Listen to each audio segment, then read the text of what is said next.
All right, Eric, I'm seeing 7 o'clock. You too? Yes, sir. Okay, then I'm going to call this meeting of the Greenfield Zoning Board of Appeals to order at 7 p.m. on June 1st, 2022 on WebEx. This meeting is being recorded. If any other persons present are doing the same, you must notify the chairperson at this time. That's me. And if anybody else is recording this, you need to tell me now. I will note for the record that Dawn Moran is here. I can't remember. She said she was recording it. I don't. She did say that in the chat. Chairman. Okay, so that's fine. So she's recording it. Anybody else? If you do not notify the chair now, then your recording is illegal. So just want to make sure I get that out of the way. I don't care who it is. They may have recorded things in the past without telling us, but that's the way the law reads. Okay, this is a continuation of the meeting from Thursday, May 12th, 2022 on the application of Katrina Pacheco, I hope I got that right, RA of Pacheco Ross Architects PC on behalf of the city of Greenfield for property located at 10 and 12 Coombs Avenue, 33 and 35 through 39 Main Street, which is located in the Central Commercial Zoning District for variance and site plan approval pursuant to sections 200-8.4, 200-8.7 of the zoning ordinance in order to reduce the 8-foot landscape buffer requirement along Coombs Avenue to 0 and to reduce the required open space from 15% for new developments to 7% at this location. We did not have enough board members last month, so this is the continuation of that application. Probably everybody's heard this already, but the way this works, I'll introduce the members of the board because it's easier on WebEx to do it that way. And then the applicant will introduce themselves. They'll tell us what they want to do, why they want to do it, where they want to do it. From time to time, the members of the board sitting may ask questions. At a certain point, we will open this to public comment. After all public comment is heard, we'll close the public comment section, and then the members of the board will take the matter under advisement. I expect us to reach a decision tonight. Once the decision is typed up and filed with the city clerk, there is a 20-day appeal period in which anybody who feels aggrieved by the actions of the board may appeal to Superior Court or Land Court. If after the end of the 20-day appeal period there are no appeals or they have been settled, then the applicant may go ahead with whatever we said they can do. So did everybody understand that? Now's the time to say if you don't, okay. The members of the board sitting are Mark Maloney, Peter Wozniak, Debbie Jilks, and Julia Popkin. I will note for the record that David Singer, a member of the board, and Jim Wynn, a member of the board, are not sitting on this. They are recusing themselves for conflict because they are also serving on the City of Greenfield Fire Station Building Committee. Okay, so I think that takes care of all that stuff. All right, so Katrina, am I saying it right, Pacheco? Yes, you are, sir. Okay, so why don't you go ahead and tell us all about it and we'll get going. Okay, thank you, Chairman Maloney. I'm Katrina Pacheco of Pacheco Ross Architects PC from upstate New York. And I do have a team member here, John Allard from Fuss and O'Neill, the civil engineering. So I will invite him to speak at a certain point about the site plan. Can he wave right now so we know who he is? He is waving. I'm not seeing it. Okay. All right, don't worry about it. It's okay. Keep going. He should pop up when he starts speaking. Right. Yeah, that's fine. Okay, thank you. So what I would like to do is share my screen, and I will start to share the information that was sent in as part of the application. Yep, that's fine. As soon as I hit the right button, there we go. Okay, and I'm going to try to make this as large as possible, and hopefully everyone can see a color plan. Yep. Okay, wonderful. So this was page 2 out of the architectural set that Yep. was part of the submission. This gives a site layout roughly, with north being to the right where Main Street is and Coombs Ave at the top of this page. It's important for me to lay this out for you so you understand the internal workings of the building relative to the site. And then I will turn it over to John Allard of Fuss O'Neill to talk about some of the site amenities and approaches. But what you are seeing here on the far left, which is the south end of the site, are the apparatus bays for the fire station. The yellow areas in the middle here are support spaces, the radio room, a workroom, EMS storage, the SCBA room, which is self-contained breathing apparatus. There's a big compressor in there, and a storage room for outside equipment like a lawnmower and such. Other yellow areas here to the right, which is further north, are, and I'm going to zoom in here so it's a little bit easier for you to read, hose storage, turnout gear. These are turnout gear lockers where they put their helmets and their jackets and so forth. A storage room here, a bay bathroom, which is kind of a washdown space. There's a transition zone for cleaning boots, washing hands, and so forth coming out of the bay. And then coming through this door, there's an exterior door, but also a ramp up to accommodate the change in elevation across the site. And we have the day room. You can see kind of a dining room table, some chairs around a TV viewing area, exercise room, kitchen area for everyone on staff who uses the building throughout the day. This kind of light purple area is the office area. You see the chief's office, fire investigation and prevention, a study office, the officers, a bullpen area, kind of shared desk work area, the deputy chief's office, administrative waiting area. This is accessed through a public corridor. The main entrance facing Main Street is here, and you will see elevations shortly of this. Connects directly to the sidewalk along Main Street, as well as to parking here. And you can see that there are going to be accessible parking spots here. We have provisions providing for future electric vehicle charging.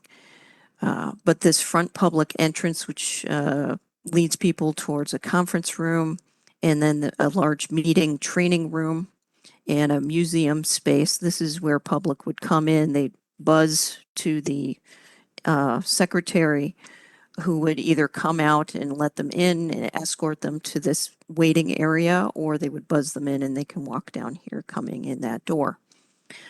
For the training room, there is a storage room. There's also an IT room for the entire building, located here with a server. This central area that's not marked is a combination electrical space and water heater space. Then in green here with its kind of support spaces are the bunk areas. So there's officer's bunk and then double bunk. So each kind of white space you hear, those are the beds. And this is behind a secure door, so people aren't just walking right into the bunk space. They have their own bathrooms with showers, a laundry area, and janitor. And they have a direct line of access through this door down the ramp into the bays. So in terms of layout on the site, again, the main entrance is here off of Main Street. And we'll switch shortly to the civil site plan so you can see response returning to this building comes in along Coombs Ave and through these two drive-through bays. At the back end of the site, which is west, kind of the southwest corner of the site, we do have an emergency generator, parking for the staff, parking for trailers and boat in an outbuilding, in temporary snow pile area. So before I turn over to John, I do want to show you the elevation sheets very quickly so that you see the nature of what we were planning. The main entrance, which we provided information about the signage on the building being lettering here, City of Greenfield Fire Department, some low level lighting that's meant to be similar to what's along the streets in Greenfield. So that's the main entrance with the address. And we will get confirmation of the number for the address from the building department. Over here is the entrance into the museum area, and I would say really it's more of an exit, but if the antique apparatus were ever to be pulled out for an event, they can pull it out these large double doors. But that's where the museum space is. And this is essentially the front face onto Main Street. You can see here the ridge of that part of the building is about 26 feet from grade. And in the very background, you can just see this light line going across. That's the upper part of the bays, also kind of within that 26 feet of the front of the project along Main Street. What you can see a little bit here, and this is the east elevation where, and I'm sorry, I'm scrolling a little bit fast. The main entrance along Main Street is over here. There's the little decorative room, conference room, and then the bunk rooms along here. Then the ramp area here, and you can see that the grade drops a bit. We are accommodating a 32-inch drop between the front and back part of the building across the site just because of the nature of the site. So there is a little bit of cut and fill happening on the ends of the project. And then the bay areas. On the southern end, we have 14 by 14 bay doors for the larger vehicles. In the middle here, we have 12 by 12 doors. Those are for the ambulance vehicles, which are a little bit smaller. In the middle is the radio room, and above that is a mezzanine. This is a sign here. This would be an aluminum sign, which we had in a chart on the sheet. The material on the outside of this, that was a question raised in the planning board. This is all architectural CMU. So it's ACMU. It's bigger than brick. It's a concrete block. And this is a 4-inch facade material used all the way around the building. The different shadings are meant to refer to different colors, which the colors have not been selected just yet, but you can see here the information roughly about what there's split face, smooth face, etc., the signage. I do want to get around to the other side of the building. So on the west side, where along this area, we are next to the 10-foot right-of-way that's part of the property. This window is looking into the museum area. And then the rest of these windows, that's in the museum area, but these are at the offices. Here, there is the exercise room with a door directly to the outside as a convenience. Turnout gear also has an exterior door. Then we come over to the bays.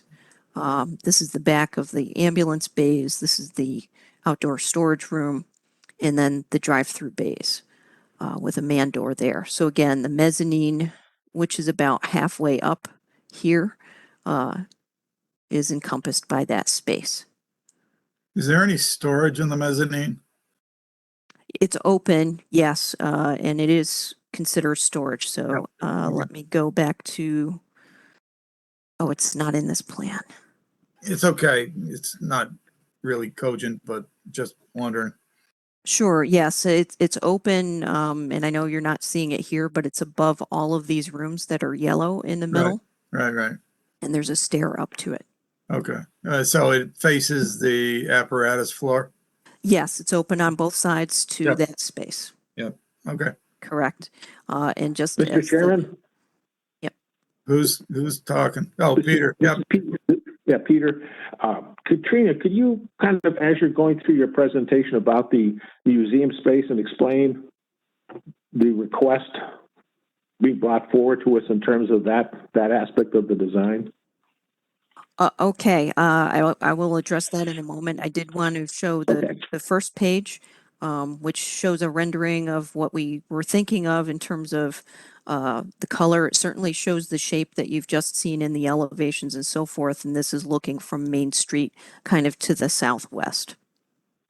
Okay. And you Okay. can see there are flags there and bike rack and so forth. But let me go back to the plan. And I do want to mention that the museum area here in this footprint specifically, this was something that was requested and really a strong request to include this in the project in lieu of a few other items on the project. On a previous iteration of the design, the ambulance bays were further out. But when we had the estimate come in and had pricing for this space called out specifically, it was decided with the entire committee that including this was more important at this time to include here. What we have done with the design in this area for potential future addition of bay space is we've made the structure easy to expand in that area. This is more complicated and more complex in terms of the space and the structure, and to include it now was better in terms of dollar value. It also addressed a strong desire from the client and from the city to accommodate things that are important to the fire department. I don't know if that answered your question. Peter? And that was part of the original programming, Katrina? It was. Okay, thank you. Go ahead, continue. Okay, so at this point, I would like to turn it over to John Allard, and I do have his plans, and if you bear with me, I think I can put them up in the right place unless you want to call them up yourself, John. If I could share, that would be great. Okay. I haven't called up on my computer. Okay, I will stop sharing then. If I get the right.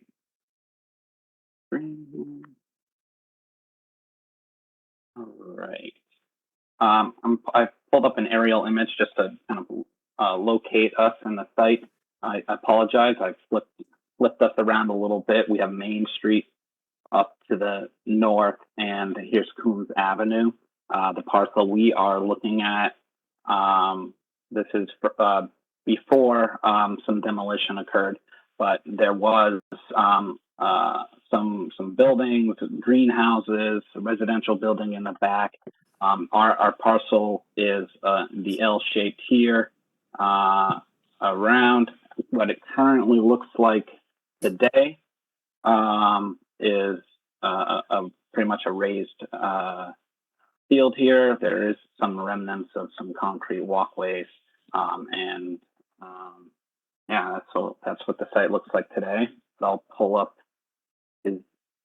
our rendering, and again, Main Street being on the north, or on plan north here, and Coombs on the west of the property. And this is the L-shaped property right here that we are looking at. Hey, John? Yep. Can you tell me that picture you just showed us of the property as it is right now? Did you use a drone to get that, or? No, we actually use, it's called NearMap. It's a subscription-based program, and they have pretty new mapping. This one, I don't see where it's from, but some of the mapping is within a month ago. So. Oh, okay. All right. So Yeah. somebody took a picture with a satellite, is what you're telling me. Exactly. It's Google Maps, but newer. That's a little scary. I'm sorry. Go ahead. Continue. Yeah. Yeah. And so here's the building that Katrina was going over, the apparatus bay to the rear, and the offices and administrative and museum to the north towards Main Street. Access to the site, Katrina mentioned visitor and employee parking. Visitor parking is proposed on this side to the east of the building. So the majority, if not all, visitor parking will be coming in from Main Street. And to the rear of the building, to the west, kind of the southwest side, is where the majority of the employee parking will be. So traffic down Coombs will be majority employee, and Katrina did mention that some of the larger vehicles will be entering Coombs into the apparatus bays here, and leaving the site towards Main Street. The grading, the existing grades, pretty much the site drains from Main Street to the rear of the site. So much of the stormwater collection will happen at the rear of the site. I've noted a couple of spaces or places where we have underground infiltration chambers. They're in this teal color here. Yeah. On both sides of the building. And also the pavement within the visitor parking areas and employee parking areas are proposed to be pervious pavement. So that'll help with some of the drainage as well. Landscape-wise, and this is one of the reasons we're before you tonight, we have no buffer pretty much along Coombe Street, and regulations call for an 8-foot buffer. And open space, we're in and around 8%, and the dimensional regulations there call for 15%. Most of the landscape you'll see is at the north end of the building, where we decorate the front of the facade with some nice some plantings, and along the visitors parking side of the building as well. There is a landscape buffer between the residential building on 1 Coombs Ave on the west side of the building. Hey, John, can you stop for a second? Absolutely. How wide is that buffer? On the Coombs Ave side, Yep. it's less than 1 foot, more than 0 feet. So it's almost 0. What is the scale on the set? I tried to figure it out. I couldn't find a specific. Let me check. I have this open. It is 1 inch equals 20 feet. Okay, thank you. You're welcome. And so yeah, with the trees within the site, we opted for narrower, smaller trees for 2 reasons. One being that we have big trucks going back and forth in the site, and site distance and safety for pedestrians as well. The main pedestrian access to the building, Katrina had mentioned, is at the front along Main Street. We have our ADA parking spaces closest to the main entrance. There is about 16 visitor spaces. Katrina also mentioned electronic vehicle parking, planning for future hookup for electronic vehicles, charging stations. And there are 7 employee parking spaces in the back with some storage spaces as well for equipment. The magenta little dots here are areas where snow will be plowed to and then taken off of site when the trucks come around. Utility-wise, we are bringing in water and sanitary from Main Street. There is another sanitary line coming off of Coombs, which feeds the rear of the building. And electrical, we are working with Eversource. There is an electrical transformer here, and the uh, west side of the site. We do have to remove a couple of utility poles, and so electrical's also coming from Coombs. Lighting wise, mostly lit from the building. Actually, all lit from the building, and I think if you need a description of the lighting, Katrina can probably go over that a little bit with you. But there is lighting along the building facades that she had showed you before. Yeah, it's in the packet anyway. Yep. Yep. And so I believe that's all I got. All right. I'll stop sharing. You stopped too soon. Oh no, I can bring it back up for you. I just got a question. And wherever Katrina is, I mean, I know she's on here somewhere. So let me ask you this question. On the Coombs Ave side, right? Yes. Well, no, I'm sorry. Either you or John, I'm not sure who this goes to, but what is the distance between the concrete? Yeah, right where the hand was there. What am I thinking of? The wheel stops. Oh, the wheel On those, yeah. Yeah, what's the distance between that and the end of the asphalt on Coombs? Good question. Typically, we aim to do 2 feet back, which Yep, that's what I thought. allows for the overhang on the vehicle. Right, that's fine. Okay, now I noticed that the parking spaces on, I'm going to call it the alleyway side just to make our life easier, right? Those are all 18 feet in depth, correct? Correct. Okay. All right. The snow storage areas are the purple? Yeah, they're the pink dots. Yeah, whatever. Yeah, it's cute. Okay. So let me see.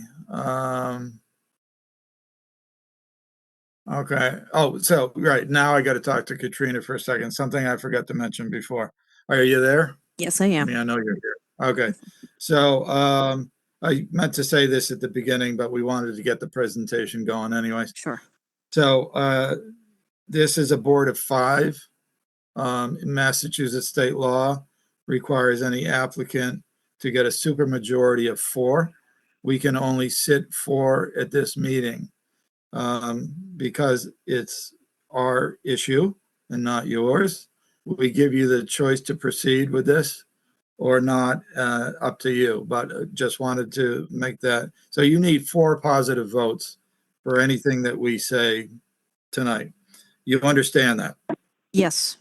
Okay, so do you want to continue? Yes, please. Okay, fine. Just, I wanted to get that cleared up. Sure. Okay, let's see. I think, are you all set for now, or do you have more you want to talk about? I just wanted to add one thing that came up in the planning board questions as we had the discussion back in May. The access where the vehicles that are coming from the apparatus bay, they get a call, they're coming out to Main Street. Yep, That driveway is 24 feet wide, so it Right. is adequately wide enough for someone to come in at the same time as a vehicle would be exiting. But I would think that they may avoid that if they see the lights and so forth. There are discussions with the chief about and working with the city DPW about how the traffic can be handled at Main Street, not putting in a light because it's not a state route at that point. It is a local street. So those parts are still being worked out, but the intent is to have the vehicles that are going to emergencies come out at Main Street and have a good viewing angle along there. So we know some of the trees that you see in the background, those are existing trees. Those would be relocated so that they're at least at the property, not in the view shed for the responders. right, okay.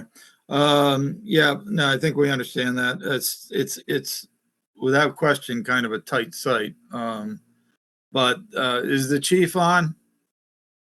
I see a head nodding. Hey, can you unmute yourself if you're muted? Yes, sir. Okay, just one question, Chief. I'm not sure how you're going to number these bays, but the middle bay Yeah. where Tower 1 is going to be located, at least on the plan, that's its indication.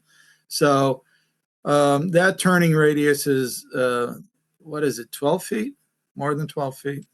It's substantially large. That is why there are two drive-through bays. One Right. of the drive-through bay would be specifically for the tower. Right. So So I just want to make sure we all understand. So the theory is the equipment, the engines, not the ambulances, but the engines, will pull out of the bays, proceed down the alleyway to Main Street and exit to go to their call. And when they return to the station, they will enter on Coombs Avenue and drive down Coombs Avenue and drive through the back doors onto the apparatus floor, correct? for the very large trucks, that is the intent. The other trucks, including a couple engines, will come down the main driveway that I'll call it, the alleyway that you're calling it. They're gonna have to do a little bit of jockeying to get it back, but it's not really any different than what we had on Main Street. Right. So yeah, if they're and I'm not sure which engines you're going to have up front, but tower is one. Yep. And then engine one, just let's say, is in front. So they can go out and come back and as you said, jockey around and back in without having to have the engine behind them move to drive through. That's correct. Yeah. So Okay. typically the way that we operate is that the furthest bay to the railroad will have two engines in it. It will be the third due engine, most likely, and the reserve engine. The middle bay will be the tower, and the bay next to the tower will be the two First out. first out engines. Yeah. And it's a multi-piece response. Those two engines will respond together. They'll come back probably together. In those cases, they'll be able to drive right through. Okay. The other thing that Katrina mentioned, Mr. Chairman, Yep. is I spent a lot of time where the driveway is going to be, Yep. sitting on Main Street where the driveway is going to be discharged. And I sat there specifically with the purpose of watching traffic. On heavy days, I've spent a long time doing that. And right now, I feel that we have enough line of sight and warning coming out of there that we're not going to need any type of traffic control. That could change once we start operating there, but as of right now, it looks pretty good from what my professional 20 something years in the department, seeing how our trucks pull out on the main street. I think we're going to be okay. Okay. Thank you. And this is more for Katrina, but we had a recent applicant and they also discussed delivery vehicles pulling out into traffic. And they had proposed, and we agreed to it, a flashing signal light that would inform oncoming traffic that there were going to be vehicles pulling in front of them. And that is something that maybe will help you and make that one of the conditions, but that's something that could go to the west of the station and to the east of the station to alert people that, engines are on a run. Anyways, that's one way of dealing with that. So as long as the chief is confident that they can get the engines in and out of that area, then that answers that question. Okay. Hours of operation will be 24/7, I hope. And the signage, what you indicated, we would make a condition that the signage has to adhere to what's indicated in the plan. Is that Katrina, you understand that? I know the chief understands that. Yes, I do understand that. And just as a point of information, I was speaking with the building inspector earlier today, and he expressed that concern as well, that the information shown on these sheets with the zoning board's decision and letter at the end of this process kind of memorializes the information that was submitted, and that becomes part of the building permit process. Right, exactly. So a couple quick questions, then I'm going to open it up to the board members. Now you may want to, I have the whole plan set here, which I'm trying, because the mouse is just driving me insane. There we go. Okay, so let's take a look at C 1.20.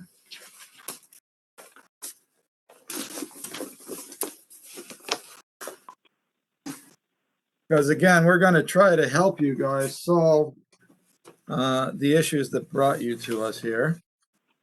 So are you on the same page as me? Yes, Okay, who's talking? that was John Allard from Pussman. Okay, that's fine. Yep, that's all good. Whoever feels right about it. Okay, couple quick things. Let's again look at the Coombs Ave area. So we're counting in the northerly parking area. Those run 24 feet. And I don't believe that for a minute. The drive aisle is 24 feet, and Thanks. Yeah, right, Yeah. right. The parking space is actually 18. right. Okay, but yeah, 18. Yeah, okay. So you've got 7 spaces delineated there, correct? Correct. Okay. And in the southerly parking area there, you've got, now Eric and I were arguing about this earlier today. I count 5 spaces, but on another plan, it looked like 7 spaces. So you need to clarify that for us. Katrina, do you want to talk about the storage structure out back and whether So- it's in or out or? So is the storage structure taking up 2 parking spaces? Exactly. It And is that's- essentially, yeah. All right, so originally there were 7 spaces planned for there. There was a request for a storage structure, That is correct. which would take up 2 parking spaces. Okay, well, we're actually talking about 5 parking spaces, is that correct? Yes. Okay. All right, there is a little bit of lawn over in the corner. Yes. Okay. And then I see there's a concrete transformer pad, so that's where there's a transformer going. And there is a generator pad, right? Correct. Okay, you got bollards all around that. That's great. I could have sworn on one of these other sheets that you had a propane storage tank. Yeah, that would be on the utility plan, which is C 1.40. Yeah. Was that underground? Yes, it's Yes. underground. Okay, so we don't need to worry about the propane storage tank taking up any space above, between Correct. Coombs Ave and the west side of the building. Okay, now the concrete sidewalk that runs along the west side of the building, runs along the entire west side of the building, true? Part of that is a structural apron, so that's part of the concrete that the trucks are driving over going back into the building. But it is also sidewalk as you head north towards the generator and then to the east.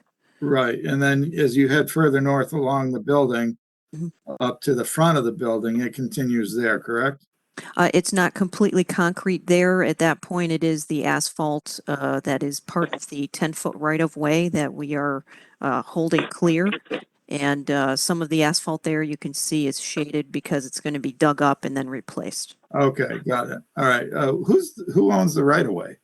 That right-of-way is part of the city's parcel.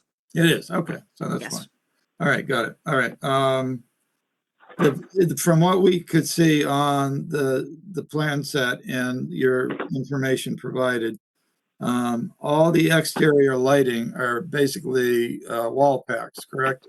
That is correct. They are building mounted light fixtures with full cutoff.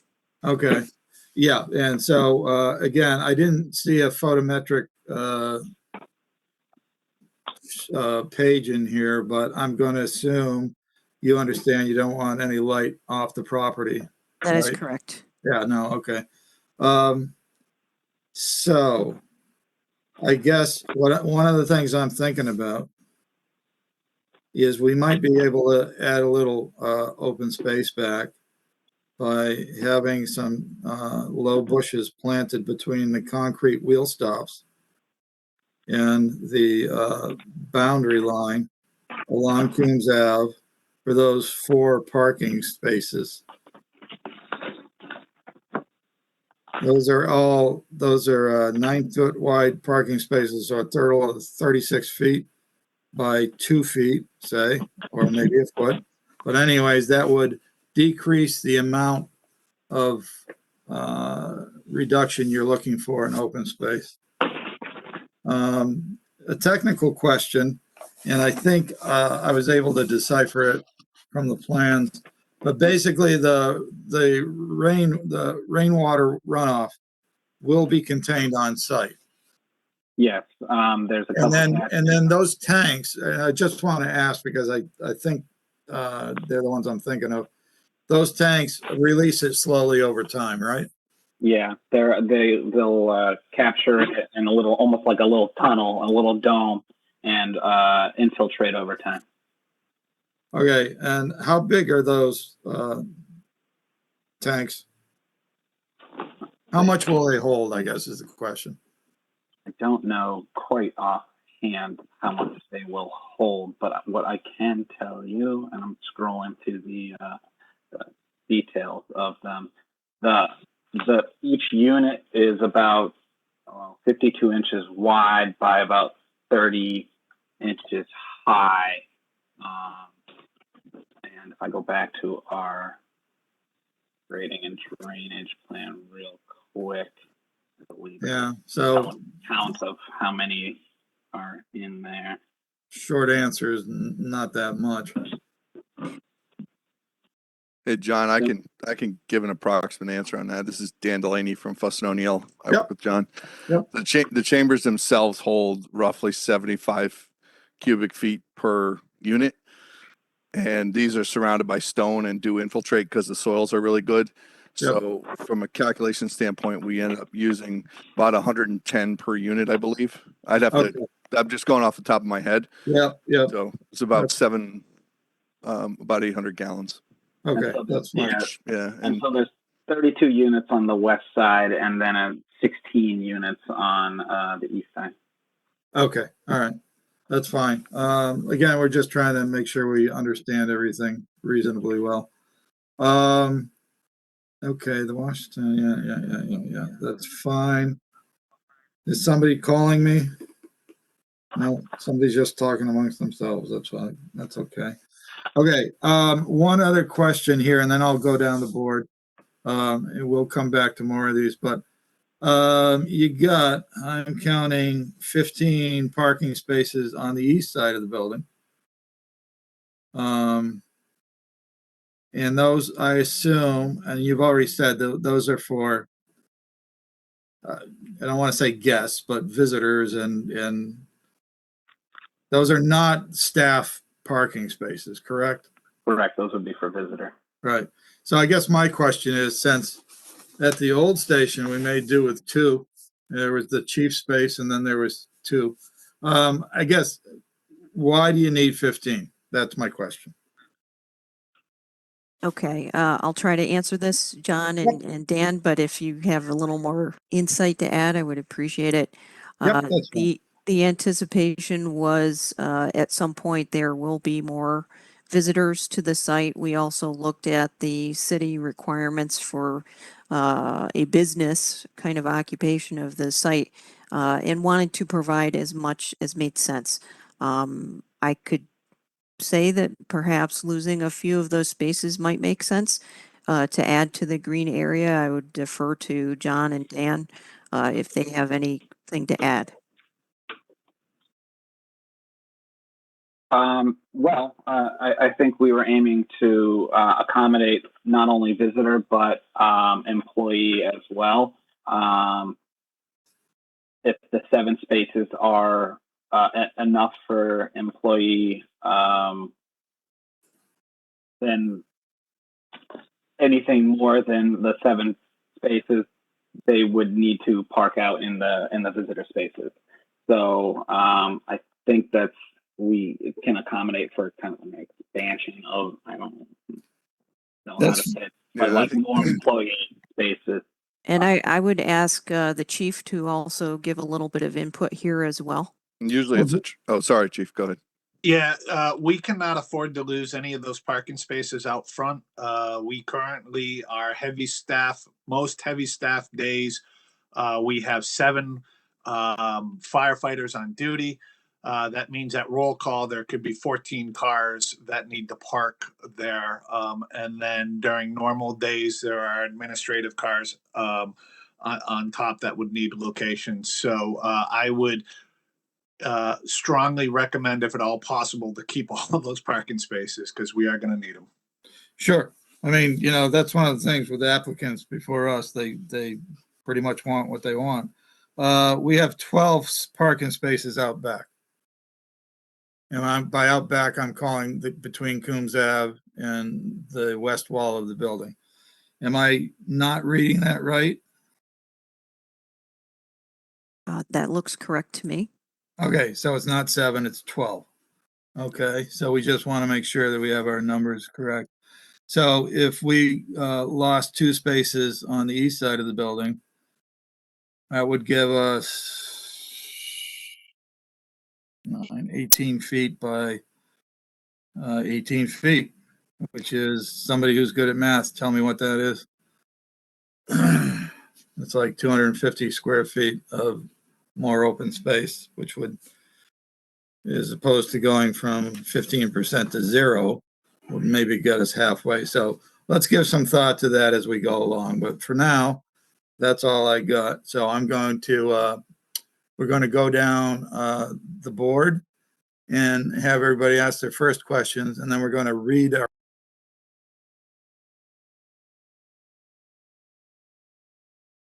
one that's adjacent to the Yeah, right- parking area. right I mean, there where- yeah. Oh, okay. Yeah. Well, is that a bush or a tree that's supposed to be going there? It's a tree, but that's no longer there. Okay. And the So it was an plan- existing tree, but that's gone. Well, no, it was a proposed tree as Great. part of Got this it. rendering, but Okay. yeah, it's no longer there. All right. But either that remains as open space planted with grass or something and can be used as a snow shelf in the winter, or you flop the transformer there. So basically, you don't want the transformer there because you don't want an engine running into it. Yeah, that's the original reason, but I understand the board's comment about the proximity to the house, so I think that's something we can definitely look at. Okay. All right. Peter, you got more? Yeah, one more question. Between the house and this project, what's being done to kind of, I mean, it appears there's nothing from the property line to there. How close is that house to the property line? 10 feet, 15 feet? Just curious. Oh, The existing house to the property line? Yeah, it's only a Yeah. few feet. Yeah, it's a couple of feet off the property line. We do have a landscape buffer in between at the parking area right here. okay. Yeah. All right. Peter, does that answer your question? Yeah, for Okay. now, thank you. Yep, no problem. Okay, Debbie Jelks, please. I don't have any questions at this time. Once again, Mark, you answered most of mine in your little start off there. Thank you. Sorry. I keep saying I'll talk less, but it hasn't worked in 30 years of marriage. So, okay, Julia Popkin, any questions now? No, not now. Okay, we'll come back. So don't worry about not having another chance. Mr. Chairman, can I interrupt one more time? One of the things to add on to your comments about the parking, if there are going to be that many spaces provided, I think all those spaces which have signage that whoever parks there, either a visitor to the fire department or an employee to the fire department, It just seems like a lot of spaces. If they truly are needed, they should be identified only for people who are participating in something that's going on within the fire station. Okay, all right. That's- Hey, I'm Mark, sure Jim Wynn, everybody can I would- ask a question?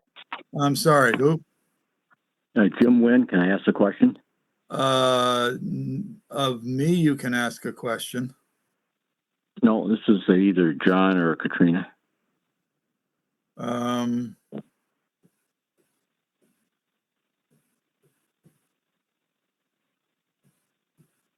well, you're not sitting on this, so why don't you ask me the question, Jim? Okay, I walked the property numerous times and I noticed a steep banking at the rear of the building going down to the Pan Am Railroad tracks.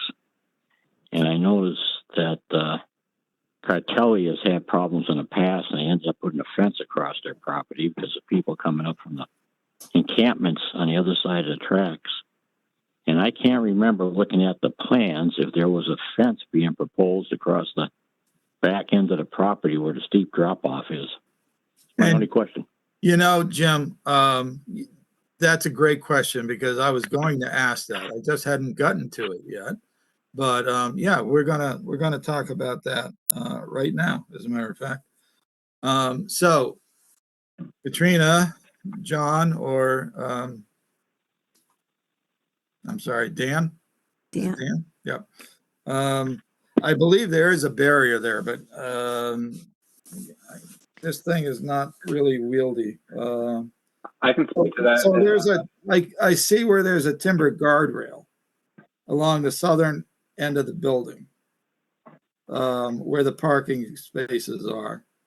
But then I'm seeing what begins as a precast concrete retaining wall. Does that run along the whole southern boundary? So you want to talk about that a little bit? Sure, I'll try to address that, and then John or Dan, please jump in.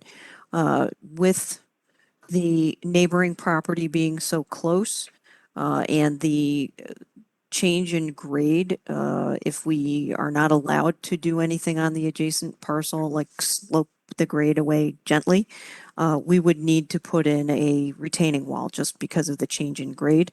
And it would go from the southwest corner and the southeast corner of the building, kind of along those lines. Right. So that's what the dashed line is. The dark solid line where John is kind of running his hand across the page. Right. But that whole thing, it's got dashes in it too, but That's the Yeah. property line. Yep. okay. All right. And on So- top of that concrete wall, you would need a vehicle barrier as well, so the guardrail or something because of the drop off. So you'd have the wall and then obviously a barrier to keep vehicles from going over it. Right. So is that part of the plan now, or is it Yes.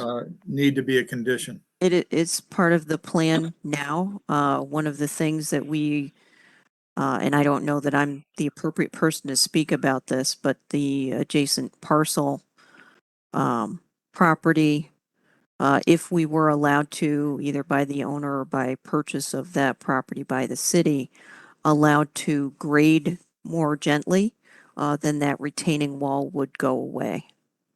I think this shows it pretty well, Katrina, just to add on to that. You can see that if you've been out in the site, the previous use had kind of encroached on the neighbor's property. So our property line, I don't know, John, if you can run your mouse along the property Yeah, line. do that. Our property line is actually up here. Yeah, there you go, John. There, that's the actual property line, and you can see with the existing conditions kind of ghosted in the back. Some of the sidewalks and concrete walks, and that even I think some of the greenhouses were actually over that property. So it's deceiving when you're out there. The city's property does not go all the way back to the back of the cleared area. So what Okay. Katrina was talking about is that in the process of looking at options for the back there, if we could grade that out and utilize that space that appears to be the city's property, but it is not, it's not legally their property. But if we were to use that, we might be able to lessen or eliminate those retaining walls and save some cost to the project. So the retaining walls You got your mouse? You want to run it along the retaining wall again? Yep, I sure can. I just want to see it. Yep. So the retaining wall is here. I can just bump up the width on that. So, yeah. So the retaining wall actually just goes along the south boundary of the parking area and back. Then it goes to the wall of the building, yes? Correct. Correct. And you'll then have it exposed goes, foundation there too. yeah, then it goes across the the building goes to the driveway side, as the chief called it. And that would be another retaining wall there Correct. to the southeast corner of the property, right? And Correct. exactly. And the reason it wraps around the east side is because there is quite a grade change in between the neighboring site and our site as well. Once we get a little bit further north, that's where we can change it from a wall to a curb height. Right. Okay. Okay. All right. So, but you would agree that, so, and you're saying that part of the plan is to have a vehicle barrier fence along the top of the wall there. Yeah, I can show you a quick little detail. So this would be the section of the wall, and then on Okay. Yep. I was looking at that before. barrier. Okay. All right. All right. Okay. So I think that answers our question on that. Okay. So we can talk more about that later. Let's go to Julia, please.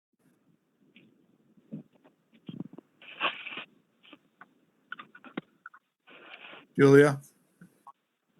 Yes? Okay. Any questions? No. Okay. All right. So I'm going to read a couple pieces of correspondence here, and then I'll ask Debbie Jokes to read some others. So to the Zoning Board of Appeals, who's it from? From the Board of Health. On the application of Katrina Pacheco, RA of Pacheco Ross Architects, PC, for 10 and 12 Coombs Avenue, 33 and 35 through 39 Main Street. No comments or issues with this project. From the Fire Prevention Officer to the Zoning Board of Appeals, dated April 20th, and so is the other one. Same permit application, no comments from the Fire Prevention Officer, no comments or issues. Now, Debbie Jokes, I think you have a couple more pieces of correspondence. I do. From the planning board, they voted 5-0-0 to forward a positive recommendation to us in regards to the application to reduce the 8-foot landscape buffer, as well as reduce the open space from 15 to 7%. They had no issues with the request. Okay. And was there another one?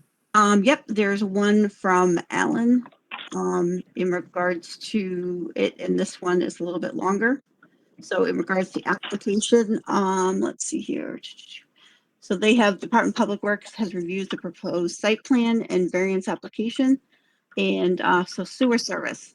The applicant is proposing 2 sewer lines to service the proposed new building, 1 4-inch PVC pipe to Main Street and 1 6-inch PVC pipe to Coombs Ave. The city's sewer use regulations and water and sewer customer service policy require 1 independent sewer service per building.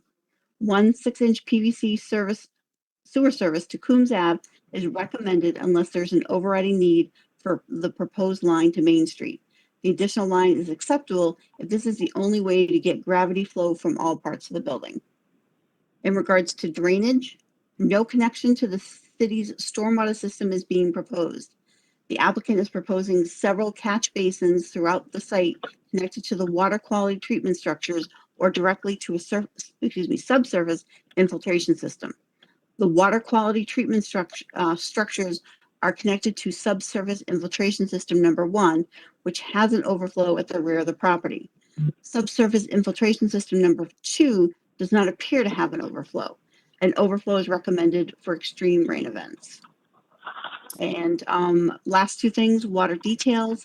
Detail 2 for the gate valve on sheet CD 5.05 shows a left counterclockwise opening gate. The city specifications require gate valves to open right clockwise. Detail 5 for the water service connection on the same sheet shows an arc type telescoping curb box.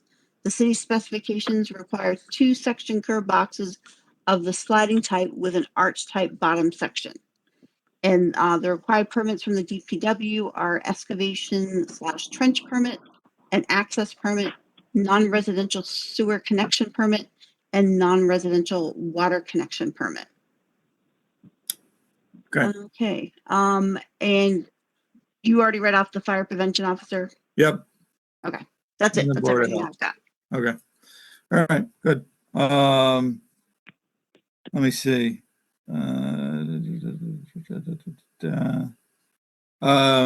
Is the chief still on?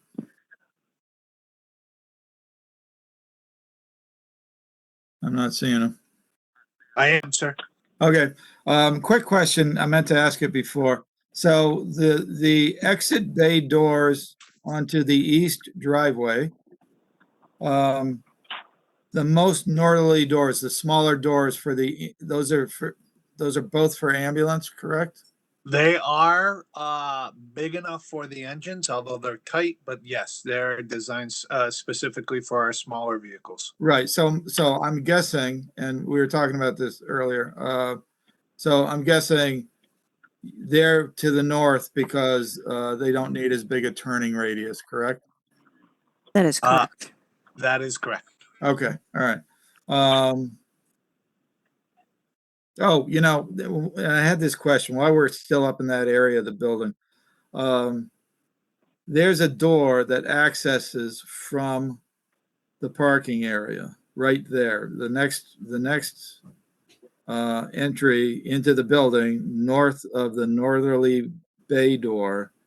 It looks like there's a door, correct? Yes. Okay, can you just explain where does that door lead? Why is it there? Okay, so this door is acting almost as a private entrance, if you Okay. will, All right. for the occupants, the residents, the people who are bunking here. But it is also a means of egress Yeah, from the spaces. Yeah, got it. So it's an emergency exit and it's probably card entry. Yes. Okay, all right. That's fine. Okay, I think that's all I got for that for now. And Katrina, I just quickly, I was looking at the signage sheet and it referred to a Maltese cross. Did I read that right? Yes, that is correct. So on the, Be? I'm sorry. Where would that be? Those be? So that is on the west and east elevations of the portion of the building. Kind Okay, of in that tall area. It was Yeah. shown as right. You can see it here. He's zooming in. Yeah, that's what I was, yeah, okay, that was it. All right, fine. Now, in terms of exterior lighting at night, I would assume, and again, I just don't remember seeing it, but so the lights over the bays would be semi floodlights. I mean, they'd be work lights, right, as opposed to wall packs. Yes, no, maybe. They are wall pack units, and that's kind of a technical term of the fixture that is being utilized here. They have a long kind of forward throw so that they are able to reach the edge of where the vehicles are going to be turning and to get out of there and returning. Okay, But they do have full cutoff. They're mounted on the building, Yeah. and they will be tied into the overhead door system so Right. that when there's response, they'll be on. They're on photo cells as well, so they should be off in general unless there's a response. and yeah, and so there are no pole mounted lights anywhere on the property. That is correct. Okay, no, that's good. All right, great. Okay, so we've read the correspondence. We've had our first round of questions. Now I will open it up to public comment at 8:07 p.m.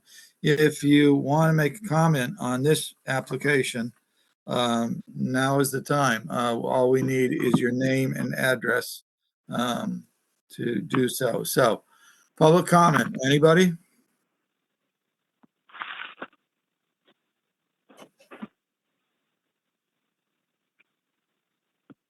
At a certain point, we will close public comment. So now's the time if you have a comment to make on the application of the city of Greenfield, Katrina Pacheco, agent for the property located at 1012 Coombs Avenue, 33 and 3539 Main Street, for a fire station. It is now 8:08 p.m. Any public comment on this? And we received no public correspondence or correspondence from the public on this. I think most of the public questions have been asked, or we've asked. We've tried to do a good job. So, going once, going twice. Nope. Okay. Well, we've been at this for an hour, so over an hour. So, public comment is now closed at 8:09 p.m. Okay, moving along. Katrina, and I'm just calling on you because I figure you can wrangle the other guys. Anything you want to add that we may have not asked, or that you want to just get out there while we're here? Okay, thank you, Chairman. I do want to, if this is appropriate, to respond to a little bit of what was mentioned in the DPW letter. Sure. There was a question about the two sanitary connections to the building. They are primarily laid out in such a fashion because of the bays.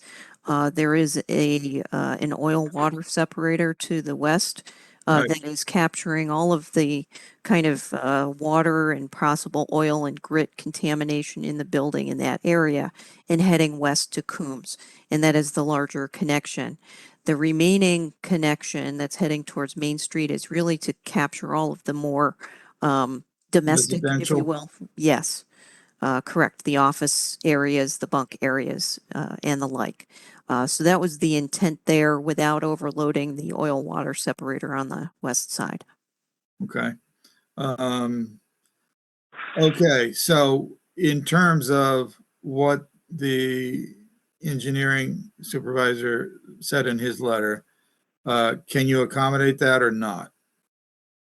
I think it would be not cost effective to combine them. Can you explain that a little bit? Okay, so if we were to reroute from the current planning of the sanitary waste coming from the domestic use side of the building to go back out through Coombs, that would be a complex feat with all of the utilities that are coming in along Coombs. We do have the electrical transformer there. There is going to be a fire hydrant on that side. There's quite a bit of underground work in that area, going to the generator, the fire hydrant, the transformer, the propane tank, and to add all of that piping into there at this point would be an additional cost that I don't think the project should bear. Well, he did phrase it in such a way that if it was possible, so we have some wiggle room there. Mr. Chairman, I'll add that because of the right now that line going to Coombs is purely to serve the bays and has an oil water separator.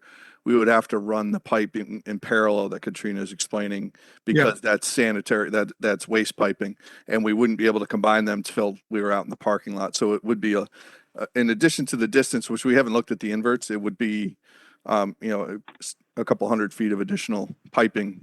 We wouldn't be able to connect it within the building or anything like that. So okay, yeah, which actually brings me back to another point. I just want to make sure. So there's no basement. This is on slab, right? Correct, slab on grade. Yeah. Okay. Okay. Where's the outlet for the outlet from the water oil separator goes where? Towards Coombs. And does it connect to the city sewer there? Yes, in Coombs. But not the oil. I mean, the oil is separated and It's separated out, and the tank gets opened up on a regular basis to be cleaned out. So the oil is not going to the street. Yeah, no, that's fine. Okay. And one question that hit me earlier is on the propane tank that's going to be buried. Where does it get filled from?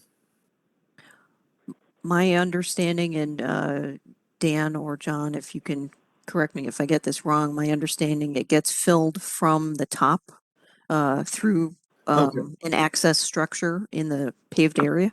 Right. Yeah, it looks like at a gas station that there'll be Yep. a concrete collar with a steel grate, Right. and it's removable. All right. And so that tank is under the approach asphalt to the back doors. I believe it's a little bit further north, so it's closer Under to the the parking parking? area. Yeah, okay. Yes, the All right. access into the parking. Yeah. All right. So we lose a few cars. All right. I understand. That's fine. Okay. The dog's barking. Yes. She's not throwing up tonight. All right. The light duty asphalt is the permeable asphalt. Is that right? That's correct. Yes. Yeah. That was John. Yes. Yes, that was John. That was Okay. John. All right. Okay, that's fine. I'm looking at the east parking area at the north, and I see two um, handicap spaces. One of which looks like it's van sized, correct? So you can get a chair out the side of the van. Exactly. Yep. There's one van space and one ADA space. And then somebody mentioned before about an electric vehicle charging station. The charging stations themselves are not part of the project, but conduit is being placed there as part of the project I understand. for in the future. Okay, and something I meant to ask before.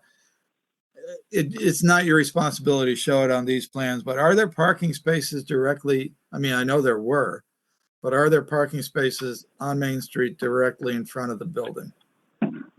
I don't know that I can answer that. It looks like that's possible to have it marked as such. I don't know what the city plans are for marking. Right, right, yeah, exactly, that's it. So does anybody know?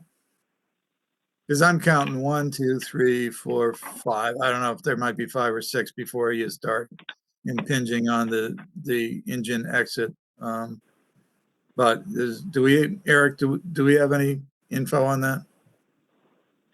No, Mr. Chairman, we do not.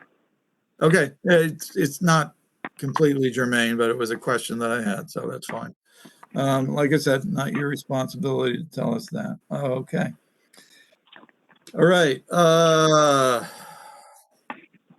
Now you understand that if we grant the variance, it will be with conditions, correct?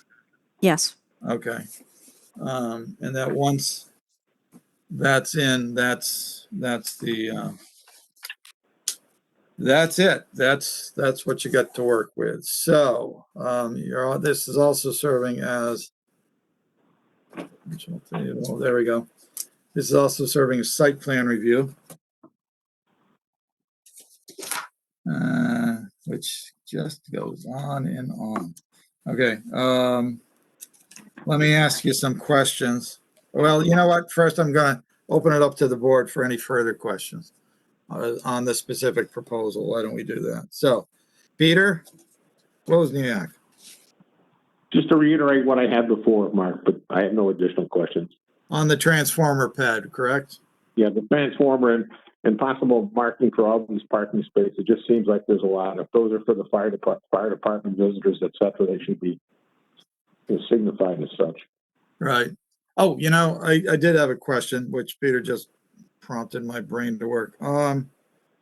In the plans, it says patching, meeting and patching some of the pavement. I'm going to assume that the building's built, you're putting in all new pavement, correct? At the site, that is the intent. Yes. Yeah. Okay. That's fine. Just, I may have been reading it as existing instead of reading the to be built thing. In the let me just clarify further. In the area where existing asphalt is intended to be left, which is in general the 10-foot right of way. Yeah. That asphalt is not intended to be taken out, but areas where it's cut will be patched with asphalt to match. Right, but the 10-foot right of way is pedestrian traffic at best. It is often, and this is anecdotal, I've heard and seen vehicles travel around the backside of the pizza place. It's anecdotal. Yeah, but if this is built, will there be room enough to do that? Yes, that 10-foot Okay, but exists that's and not is our, not being, it's not our responsibility, the city's responsibility at that point. that is my understanding. It's Okay, beyond the okay. scope of this project. Okay, that's fine. It was just one of those things, you know. Okay, so let's talk about site plan review. So for the board members voting, sitting tonight, I'm going to go down the list. If you think they haven't met the requirements, shout out. So the applicant has provided a locus map. Yes, they have. The name of the applicant and property owner, the name of the person preparing the plan, the scale, north arrow, and date of the plan. That has occurred. Location and boundaries of the lot, adjacent streets or ways, and location and owner's name of all adjacent properties is on this plan. Existing and proposed topography, including contours, location, wetlands, water bodies, drainage swales, et cetera, et cetera. Yeah, that has happened. Existing and proposed structures, including dimensions and interior layout of the proposed structures, that has happened. An elevation plan showing front, side, and rear views of the proposed structure to be built. Yes, it has happened. The location of parking, loading areas, driveways, walkways, access and egress points, and distance to the nearest driveways and intersection. That has happened. The location and description of all proposed septic systems, water supply, storm drainage systems, utilities, lighting, and refuse and other waste disposal methods. I believe that's happened. I didn't ask, or nobody else asked, what is the getting rid of the rubbish plan? Okay, so just for reference, let's see, I'll try to share my, That's fine. if you don't mind, it'll take a I don't. second.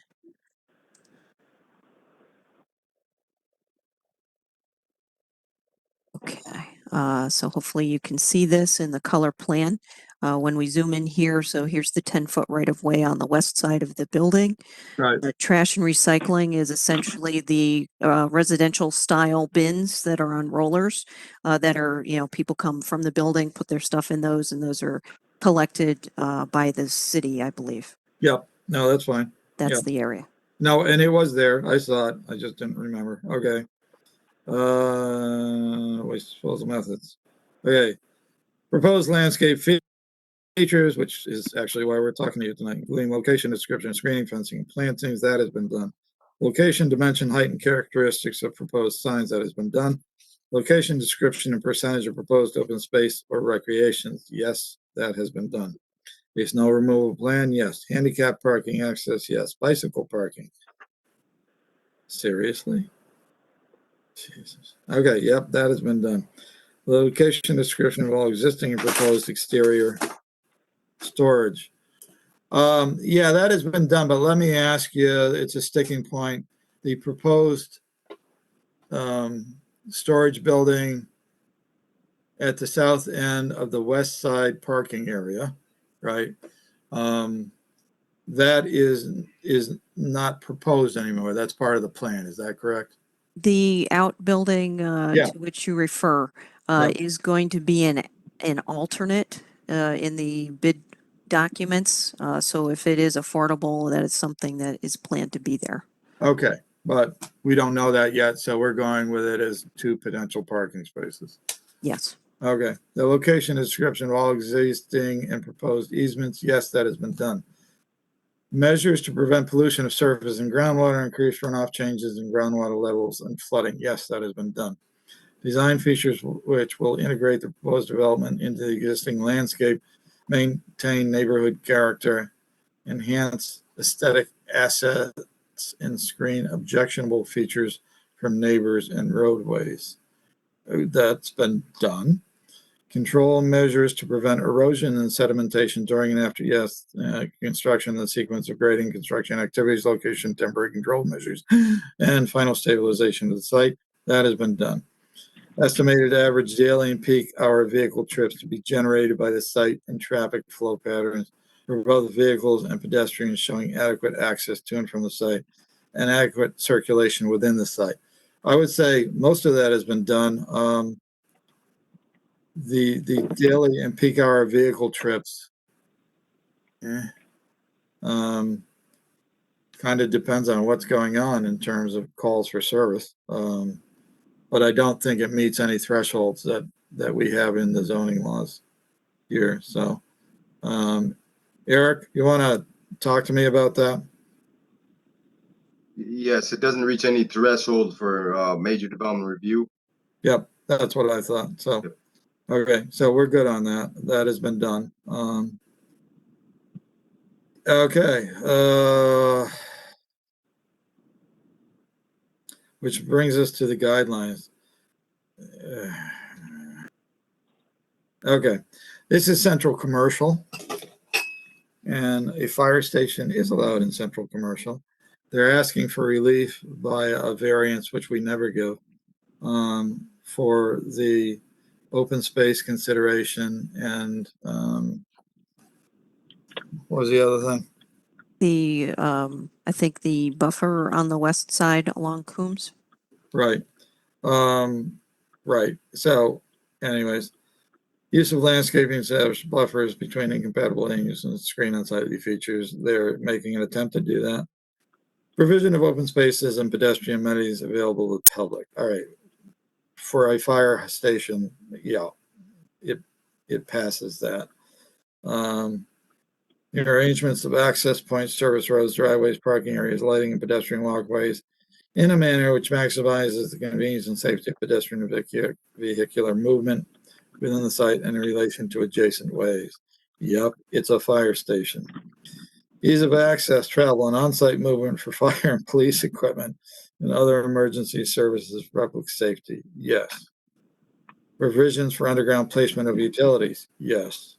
Revision for surface runoff and drainage, which protects the site and adjacent properties from erosion, maximizes groundwater recharge through low impact development, stormwater techniques, and prevents the collection of surface runoff on paved surfaces, which may obstruct pedestrian or vehicular flow. That has been done. Siting of buildings, structures, and open spaces to permit maximum use of passive solar energy, to permit maximum protection from adverse impacts of winds, vapor, or other emissions. Don't see it as an issue. Shadows and noise, and to provide for adequate light, air, and circulation. Having big bay doors on the west side is certainly going to help with air circulation. Provision of historic features and designs, which does not detract from properties in the area. I would say so. Now we're getting repetitive. Measures to prevent pollution of surface and groundwater and prevent increased flooding. Actually, we should look at that because we already talked about that. That's been done in compliance with the parking, loading, dimensional performance standards. All right, so the dimensional performance is one of the reasons you're in front of us. And all of the sections of the ordinance. Well, it's been done to the best ability of the plan as I see it. Do any board members object to our concluding that site plan review has been met? I have no objections, Peter Wozniak. Thank you, Peter. Debbie? I have no objections. Okay, I just gotta, hopefully I won't lose everything here. Okay, and Julia, any objections? No objection. Okay, No. So Eric, we don't need we'll make it part of the final motion on site plan review. Okay. All righty. Katrina or John or Dan, anything else you want to add that we haven't talked about that would strengthen your case? I will jump in there on the buffer to the west side, just a matter of observing the conditions on that side. So Coombs Ave is a dead-end street. There's the one residence that's to the north.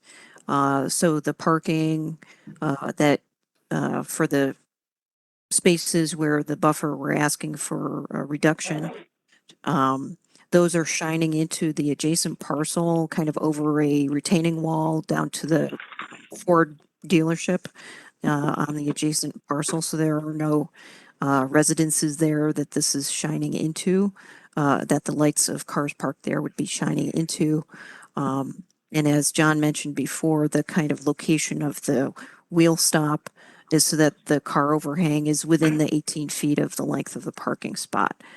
I don't know if John or Dan, you want to add anything on that? I don't have, oh, yeah, I'm not muted. I don't have anything to add on that. I do want to point out a section in the regulations. I'm not sure if I'm interpreting it all correctly or not, but if I could share my screen right now and pull up section. So the two things that we are asking for, I'm not able to share my screen. I don't know. I need. You're not going to quote Mass General Law to me, are you? No, and I could be interpreting this all wrong, but the two asks that we are looking at right now are part of the table of dimensional requirements, and in this section right here, Article 5, 205.1, it states that any building or structure located, erected, or changed, or any use of land or premises in any district shall conform to the the requirements set forth in the table of dimensional requirements, except when a portion of the lot is taken or conveyed for a public purpose. And I'm not sure if a fire station is a public purpose. So to me, that means that the table of dimensional requirements might not necessarily need to be followed as part of this project. I may be interpreting that all wrong, but I just wanted to point that out. Yeah. So here's the deal. I've been on the board 21 years, and we've given a variance exactly once. Variances in Massachusetts are very hard to come by. You have to meet 3 requirements, and you have to meet all 3 requirements. I think obviously we're going to be pretty flexible. We're trying to be pretty flexible because I think we know the need to have a fire station, an actual fire station, and have our fire department in an actual building and get them out of the tents. So I think whatever conditions the board's inclined to impose, if it's inclined to grant a variance, I'm sure you will all happily smile and comply with. Okay. So I understand all that. However, in the process, one thing we don't want to do is set a precedent that we're going to have everybody and their brother showing up for variances and then be disappointed when they can't get them. So, you know, if we can change the percentage of the open space required a bit and make it, you know, not 0, that wouldn't be a bad thing. And I don't think anybody would complain too much. And whatever vegetation, if the board is so inclined to have planted along that section, could certainly be low enough. And yes, the point you make about headlights shining onto the neighboring car dealership, which is 300 feet lower, or not really 300 feet, but is true.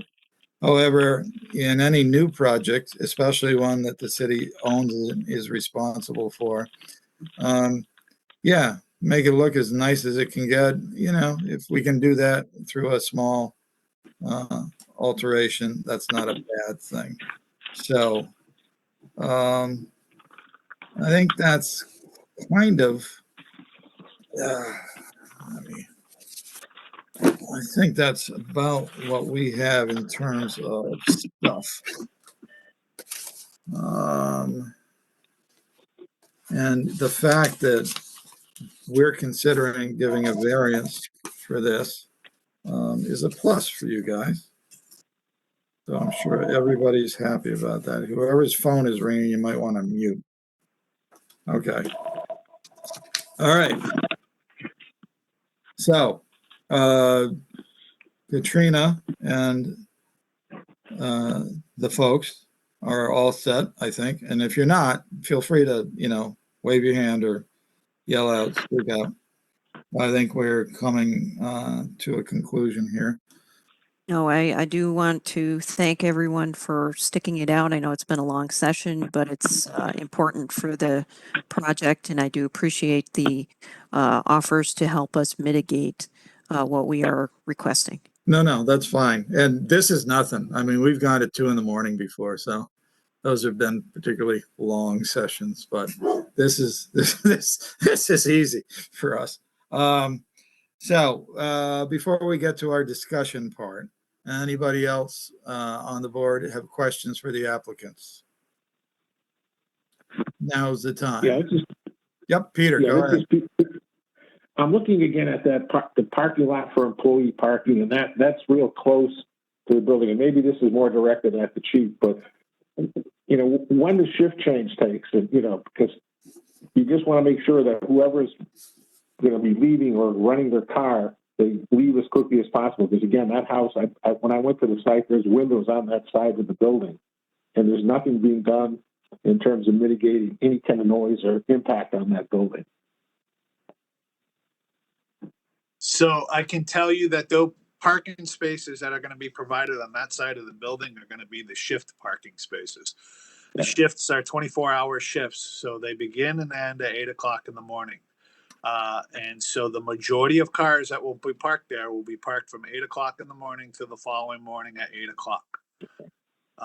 So I don't see a lot of trips coming in and out of those particular parking spaces. The other parking spaces, however, on the other side of the building, there are 4 admin vehicles that will be using those.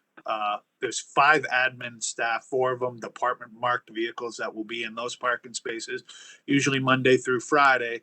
And then the shifts as they swap, I'm sure they'll be used by firemen there. And then the real concern is when we have an emergency and I have to recall firefighters, is having parking for those firefighters to come in. And that's why I made the plea that I did about the parking, because even the parking we have right now is going to be potentially challenging. But to answer your question, the cars that will be parked in those spots closest to the house shouldn't move for a period of about 24 hours. I hope that helps. Yes, it does. I have no concern on the east side. I mean, that's just business on that side. That I'm more concerned about the residents. You answered my question. Thank you. Okay. Debbie, anything? Not right now, thank you. Okay. And Julia, any question right now? No. Okay. Mr. Chairman, can I add one more thing? Sure. The outbuilding that Yeah. we've been referring to, if Right, the outbuilding's not there, that will be occupied by 3 department vehicles as well. So 3 or 2? 2 to 3, probably 3.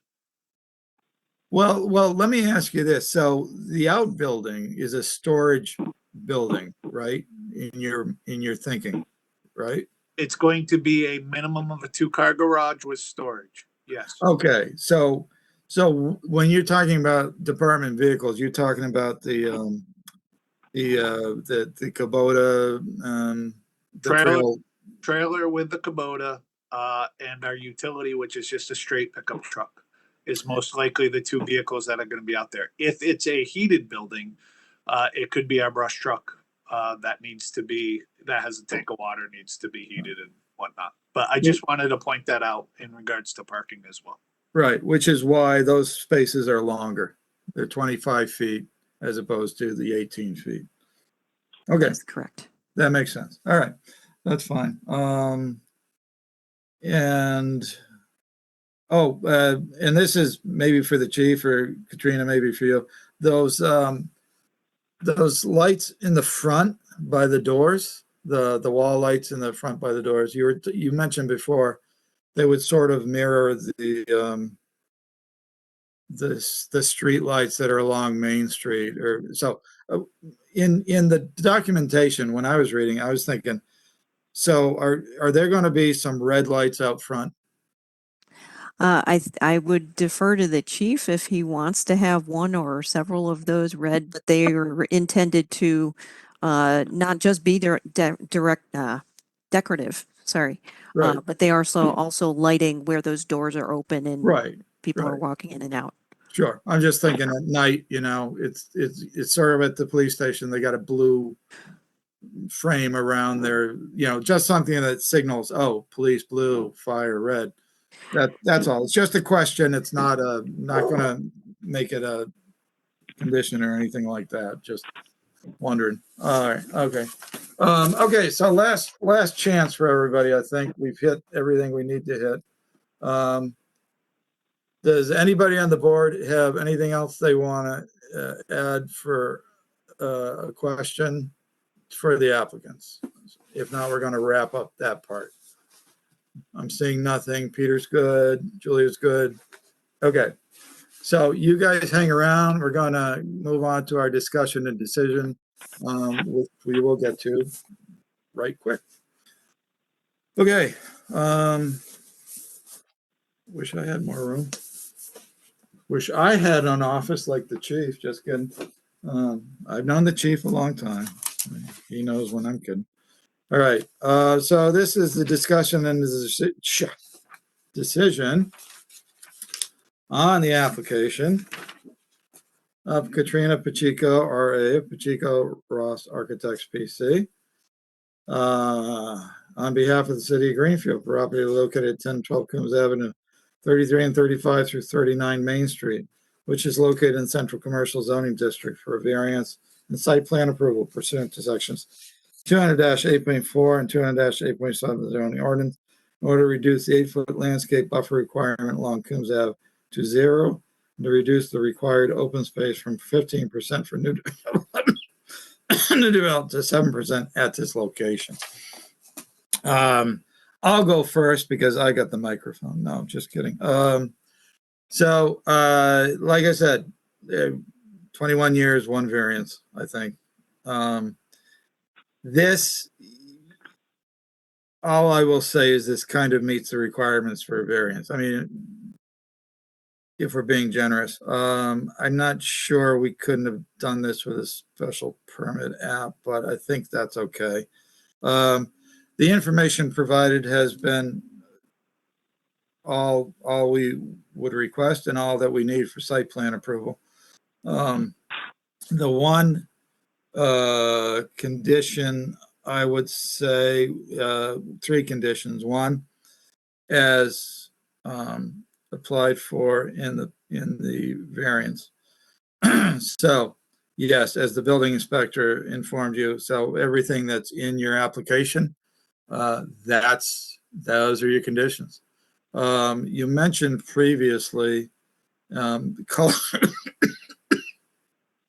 Color has not been decided on. Well, we can help you with that too. Color scheme roughly as provided in the application. So red with a band of white, that's fine, but no pink, no polka dots. Just saying, I think the building committee knows that anyways, and I know you know that. In terms of the issue that was raised by the town engineer, those issues with the sewer connections and so forth, you've made a good case for why you wanted that. Usually we just say, whatever the requirements are, whatever the town requires. So in this particular case, the town has requirements on getting yourself a trenching permit and those other permits as connection permit and so forth. So I think I personally think, in my opinion, the case you made for the reasons does make sense. And I must say, I didn't realize the grade was that much of a difference between the front building and the back, the apparatus building. And the question that arose about, well, it's in the application, the back wall along along the back property line to keep both vehicle and people from transiting up and down the very steep area. That is part of the application. So I think that answers that question. That would be part of the condition too. And I would move to have as a condition, plant the area with something low and green between the Coombs Ave northerly parking space area wheel stops and the property line, and maintain it. So that would be, I think, the third condition. Yeah, everything else you've pretty much anticipated our questions and requirements. So I'm not going to make a motion yet until everybody else has a chance to weigh in. So, and I suppose Peter can talk to it, but a fourth condition might be to provide some sound, some sort of sound. If you want to maintain the transformer pad in its current location, then provide some sort of sound buffer between that and the adjacent residents. And I understand your desire to maintain the current location as planned. So I understand that. Okay. So Peter Wozniak, discussion. Yeah, I agree with that comment, but I just kind of work with transformer suppliers and find a unit that gives minimal noise radiation from that location. Other than that, I have no other comments, relative to the conversation we've had. All the things you brought up, Mark, make sense. Okay, thank you. Debbie Jelks, please. Yeah, so just what are things, in regards to, from Alan, in regards to the water details, we had commented about, as, doing the variance, per the application, but one of the things that states is that, it's talking about the gate valves on sheet CD 5.05, having a left-hand turn on the valve, and then it needs to be a right turn. So while the other two, I think, were more suggestions and clarifications, that water detail, I think that section, we need to make that a condition as well, that those need to be changed to the town regulations. Well, and that's actually, as I understand it, that's actually mass regulations anyways. Okay. Yes? Yeah. Okay. I personally, I don't know. It just says the city requires. City, Yeah. it calls out a city, so I don't know if it's the states as well. Right. So what we do is when we make the motion and the conditions, that they will have to meet all state and city building requirements, and so that would fall under that, I guess, is my point. Okay, thank you. Okay, no problem. Anything else? No, I'm good with everything else. Okay, fine. Thank you. Julia Popkin. No, I don't have anything to add. Great. Okay, thank you. All right. So I usually have somebody who's here to keep us all honest about the conditions, but I wrote them down because I know David wasn't going to be able to do it this time. thank I don't you. say I have them as well as David would have them, but I did try to write them down. That's fine. So I'm going to move that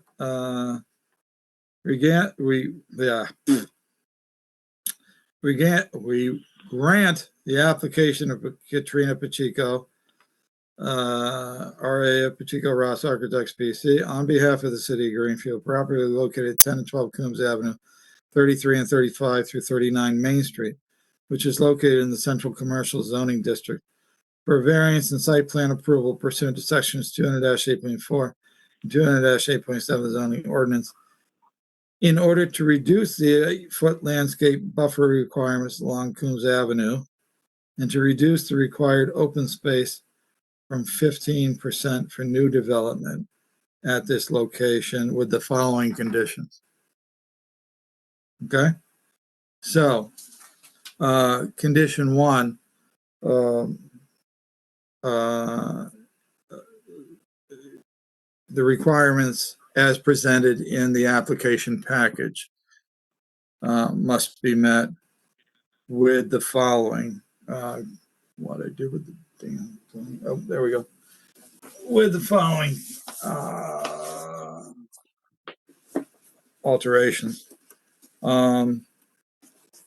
So, okay, there goes everything off the desk. On Coombs Avenue side, parking area, north parking area, between the concrete wheel stops and the property line along those 4 parking spaces in the north area, that be planted with low growing green shrubbery that be maintained. Okay, board members understand that? Okay. Yeah. Okay. And then I think honestly for me, that's it. Oh, I'll do this for Peter. And then Peter, if I don't get it right, you can tell me. That the concrete transformer pad north of that aforementioned, north of the north parking area on the west side, be provided with sound reduction in the form of a barrier, some sort of fence, or leaving access for the utility company to have access to it. Or a transformer that has greater sound reduction. Yep. Yep. I think that's fine. That way we give them some flexibility with that. Okay. And I think so that'll add a little bit back to the open space and the buffer. Other than that, I think it should remain as presented in the project. And then condition, I'm not sure if we're on 2 or 3 here, Deb. We're actually on number 4. Okay, and then the 4th condition would be the project has to meet all Massachusetts and City of Greenfield building requirements. So that, and again, that's the condition. So the gate valve that turns one way and is required to be the other way, it just has to be the other way. And if there's an issue, you can always come back for modification, but it sounds like that's what the city requires. And I think the DPW has also bent over backwards to help with this. So we want to try to make it as easy as possible for them. I think otherwise, in my understanding is on the 15 parking spaces on the east side, we'll go with that. We'll go with the turning radius. We'll go with the lighting plan. And also the motion is that we grant site plan approval. That includes site plan approval. I think that's all I got. I'm making that motion. Is there a second? Can I interrupt just for a second, Mark? Do we need to articulate the sewer connection? I know we say that, but that's something that we're not asking them to comply with. Yeah, because it was a suggestion by the town engineer. It was a suggestion. And they had an answer for why that wouldn't work given the oil separation, oil and water separation service. So personally, that's okay with they had an actual answer for that. And since it was a suggestion from the town engineer.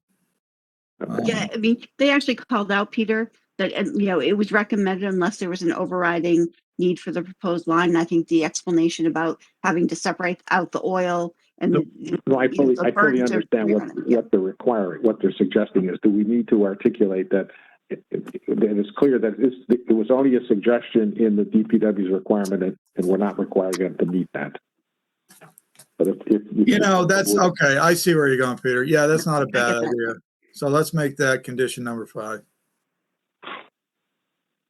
just so Yeah. there's no confusion. as Yes, to no, what we're- you're right. Yep. Excellent call.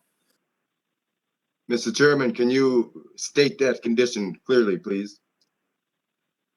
Regarding the,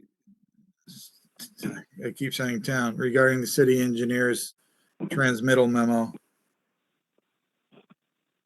We're allowing the sewer connections as proposed to stand, as in the application to stand, given the explanation by the applicant. Thank you. Okay, yep. And Eric, you and I can talk tomorrow to make sure it all gets translated correctly. Okay. Good. All right, Deb, you got that? Yes. Now, and going back to the condition on the transformer pad, if the applicant decides they want to move it to the snow shelf in that same area, then that's their prerogative. And that would, Yes, that would mitigate the need for the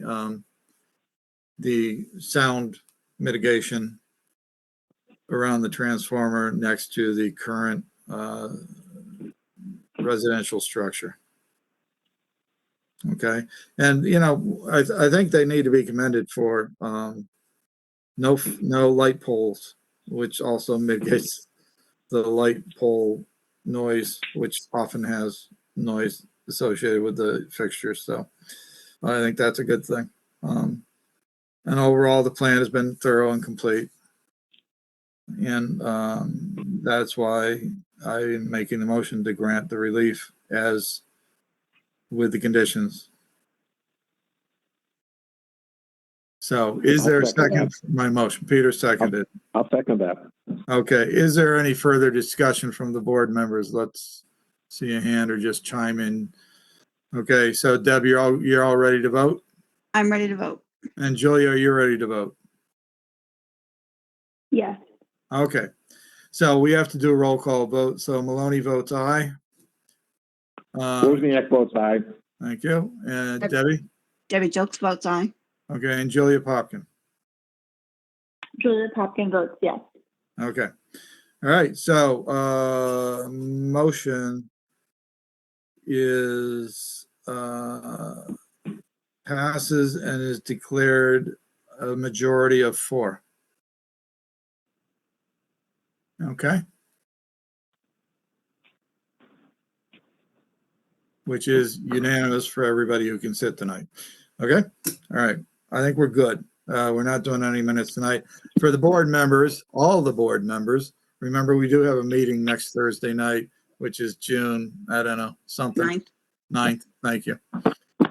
Okay. Any further business from anybody? Seeing none, then I will take a motion to adjourn this special meeting of the Zoning Board of Appeals. I will second that motion.